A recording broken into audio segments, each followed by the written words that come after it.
उसके आगे फिर से हालत ख़राब हो रही थी क्योंकि जीपीएस नहीं था।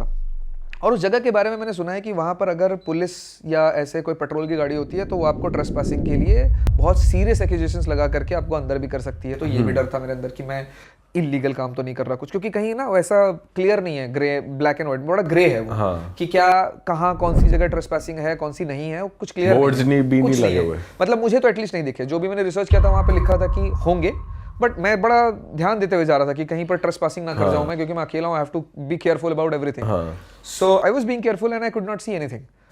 एंड देन इस चीज को दिमाग में रखते रखते रखते डरते हुए, सुनसान, नो नेटवर्क, कुछ हो गया तो पैदल चल के 50 किलोमीटर पीछे जाना पड़ेगा, गाड़ी धक्का भी अकेले नहीं लगा सकता, भारी गाड़ी है।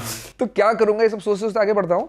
अचानक से क्या देखता हूँ कि एक रोड जो है ना एकदम से, मतलब मेरा ध्यान रोड पे था ही नहीं, मैं तो अपनी उधड़-बुन में लगा हुआ था कि भाई इधर क्या हो रहा है उधर क्या हो रहा है। अचानक से एक झटका लगा मुझे। मैंने बोला झटका किस बात का लगा, फिर रियलाइज हुआ कि यार ये तो एकदम पेव्ड रोड आ गया। मैंने बोला in the middle of nowhere 25 kilometre से मैं एक ऑफ रोडिंग पे चल रहा हूँ, जो रोड एग्जिस्ट ही नहीं करता है मैप पे, उस पे ये पेव्ड रोड का क्या मतलब बनता है? कोई मतलब ही नहीं बनता, कोई सेंस ही नहीं है। प्रॉपर बनी हुई थी, प्रॉपर रोड, एकदम प्रॉपर रोड। मैंने बोला कि भाई अब मुझे लगा उस वक्त पे कि मैं करेक्ट रास्ते पे जा रहा हूँ, क्योंकि कुछ दिखेगा, कुछ तुक नहीं बनता ना, क्यों बनाएंगे रोड आउट ऑफ नोवेयर।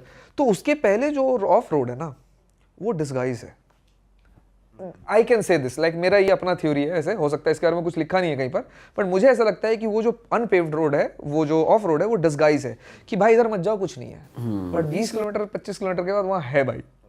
और जब हुआ उसके बाद पेव रोड आने के मेरे को लगता है 10 मिनट और ड्राइव किया होगा मैंने, 7 या 8 किलोमीटर, एरिया 51 दिख गया मुझे, जिसके फोटोज मैंने सिर्फ इंटरनेट पे देखे थे बचपन से। हाँ। और मैंने बोला कि भाई यहाँ पहुँच गया हूँ मैं फाइनली। अब ऑफ कोर्स गेट के तो उस तरफ क्रॉस नहीं कर सकता था, but that place really exist. Security वगैरह थी वहाँ पे? वहाँ पे लिखा हुआ था सिर्फ बैरिकेड से लिखा हुआ था कि it's a active US air force station.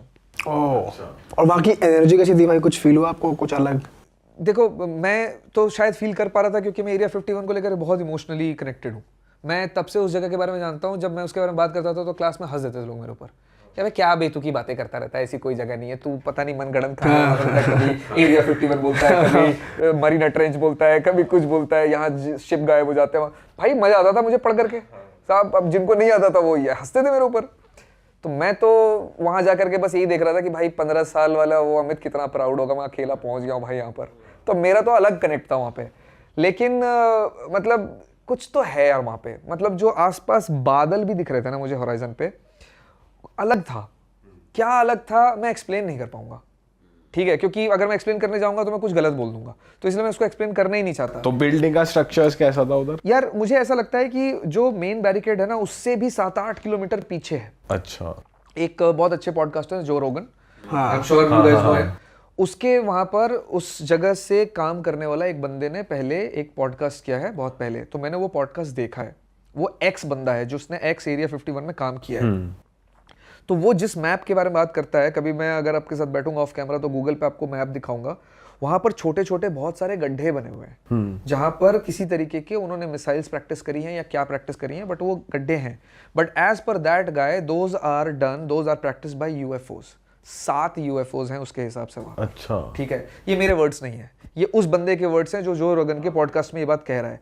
7 वहां पर स्पेसक्राफ्ट्स हैं, डेड एलियंस हैं, और उनके ऊपर रिवर्स इंजीनियरिंग करके जो भी टेक्निकल फील्ड में या मिलिट्री फील्ड में या आर्म फोर्सेस में जो भी टेक्निकली हम एडवांस हो रहे हैं या अमेरिका हो रहा है at least, that is all reverse engineering being done on those aircraft और that science, that is his statement. ठीक है, now that place if you see on Google map, जहां पर मैं खड़ा था उससे बस 15-20 किलोमीटर ही और है उस बैरिकेड के। अच्छा, ओके, ठीक है। अब वहां तक तो मैं पहुंच नहीं सकता था ऑफ कोर्स, क्योंकि बैरिकेड तोड़ना पड़ जाता भाई इसके लिए, ठीक है, लेकिन ऐसा नहीं था बाय चांस कोई खुला हो बैरिकेड? वहां पे 2-3 गेट थे as far as I remember, ठीक है, तो 2 बंद थे, एक जो रेलवे का फाटक जैसा होता है ना वो एक खुला हुआ था, ठीक है।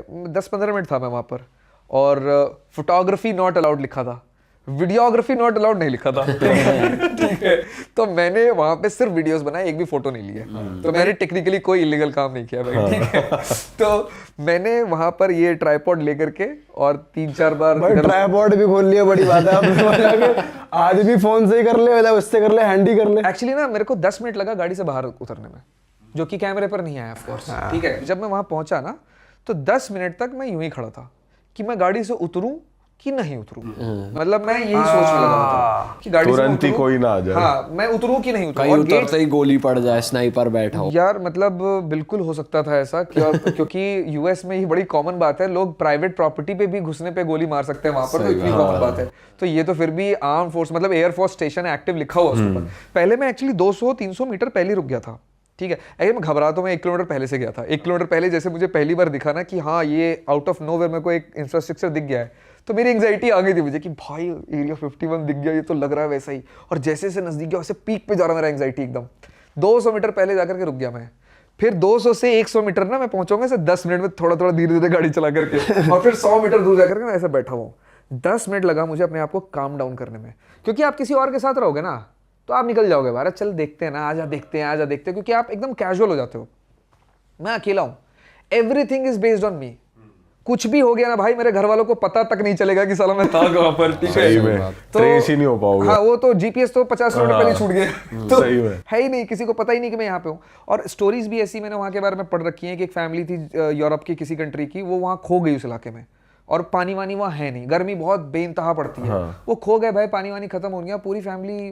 बाद में पुलिस ने ढूंढा तो मिली उनको 1 हफ्ते बाद, they were dead because of the lack of water and food, and they could not find the direction back to town or whatever. वो वापस ही नहीं पहुंच पाए, खो गए, क्योंकि पूरा रेगिस्तान है। तो आप खो गए तो आप खो गए।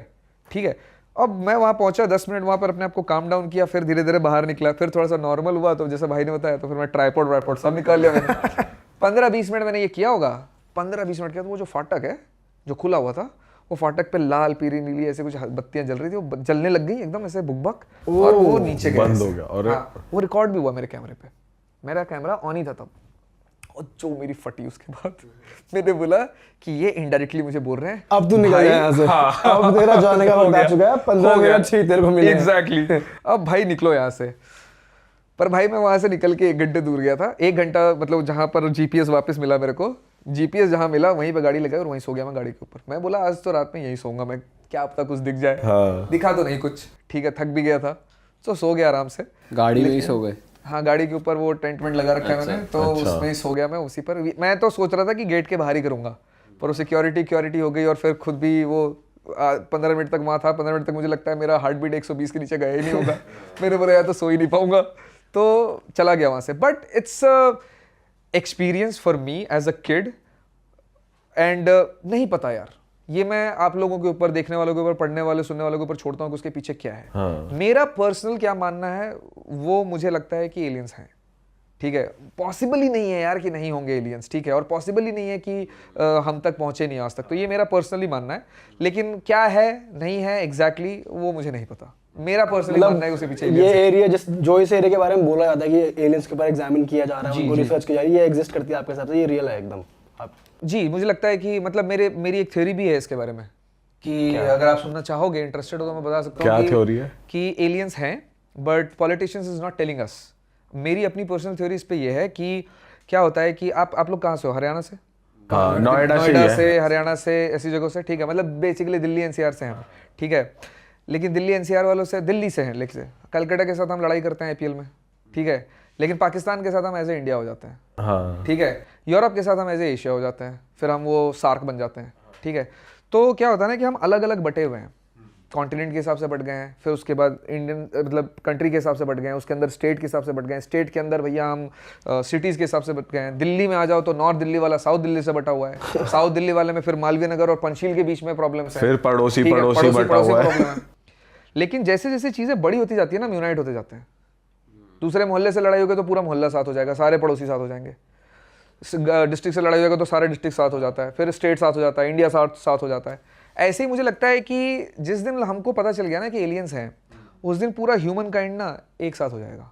वो जापानीज और अमेरिकन और इंडियन और पाकिस्तानी रहेगा नहीं, it will be like one race, कि हम ह्यूमंस हैं and there is another race जो कि एलियंस है। and we are one.